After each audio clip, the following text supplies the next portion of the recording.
Yes, I think it's a pleasure for us to be here at this conference, really to appreciate Aphrodite for creating this platform.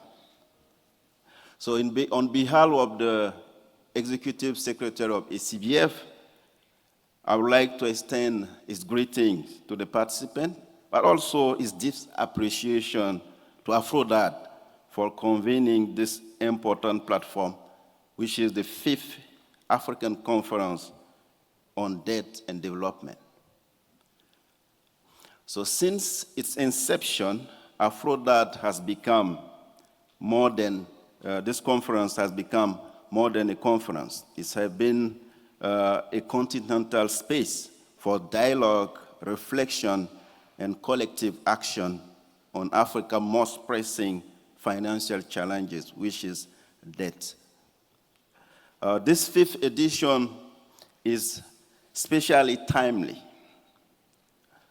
Why? Because today, many African countries, I will not come back on the challenges highlighted by most of the speakers concerning the debt distress that most of the African countries are going through. And the numbers are evolving. Some give a number of 20, 24, but the most recent number I can give you is that we have 26 African countries currently that are at the high risk of their debt profile. We also have 9 African countries who are already in debt distress, and only 8 African countries are at the low risk debt profile. This shows us really that the debt issue is a real issue, a big issue. And for someone who is working at the debt management office, they can highlight it very clearly and how this is affecting the public financial management for it to really work and achieve its greater goal, which is to deliver the quality public service to citizens. So this year's conference and the theme, Reparation and Reparative Justice for African Financial Infrastructure and Transformation, is both timely and significant. It's aligned with the African Union theme, I think that Dr. Patrick highlighted very clearly, and support the implementation of the outcomes of the last conference, the African Union Conference on Debt held in Lomé. I think it was in May 2000 this year. So it remains us also that Africa transformation cannot rest on unjust foundation. We need to move forward. For it to happen, we must address the historical legacy of exploitation, but also unequal power relationship that continue to shape our debt and development pathway. Reparations, therefore, are not only about redress, and I think that the last speaker also mentioned this, they are also about building the foundation for a fairer and more sovereign African financial or the global financial architecture. At the same time, reparation must not go alone. It should go hand in hand with our own work, our own work. Our own work at the national level, our own work at the continental level. We must strengthen the accountability, but also the transparency in our debt management. I think that this is critical. And I think that this year we have seen a lot of cases where because of transparency, some debt statistics have been hidden. And finally, it came out that the status of the country's debt is not really what it is. And when the truth came, one of the countries that I will not speak about here, we found that they went from the moderate debt risk to the high-risk debt profile.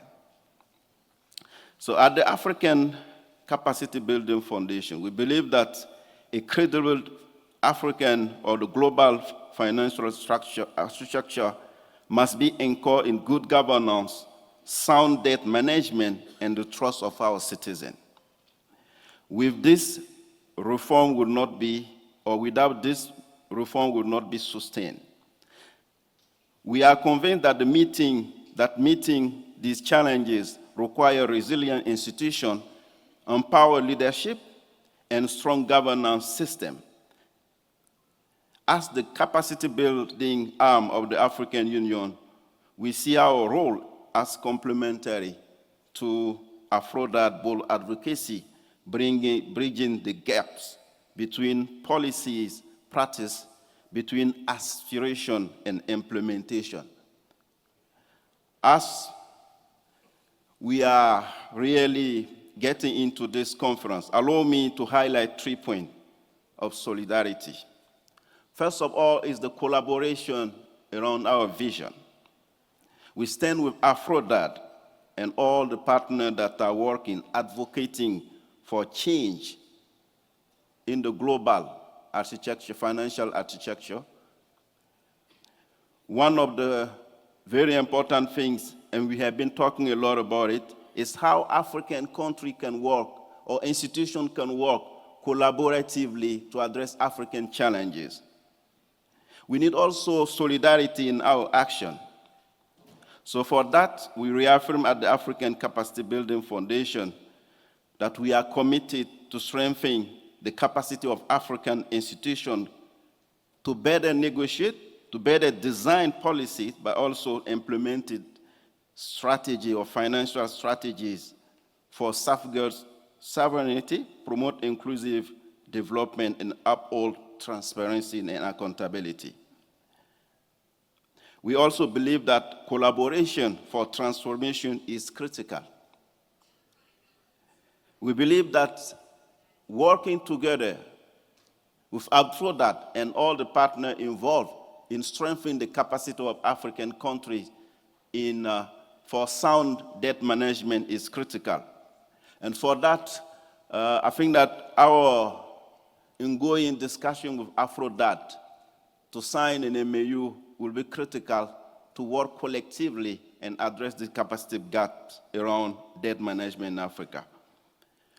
To conclude, as we begin our deliberation, let us ensure that our voice here in Accra resonates across boardroom, Council of Ministers, Parliament, and global negotiation table, where Africa's future is being shaped. I think that this is very critical. We need to make sure that what we are discussing here is brought to action. Without this, I think we'll just remain at the same situation as we have been discussing years and years. On behalf of the African Capacity Building Foundation, I wish you a fruitful discussion and a very successful conference, and thank you.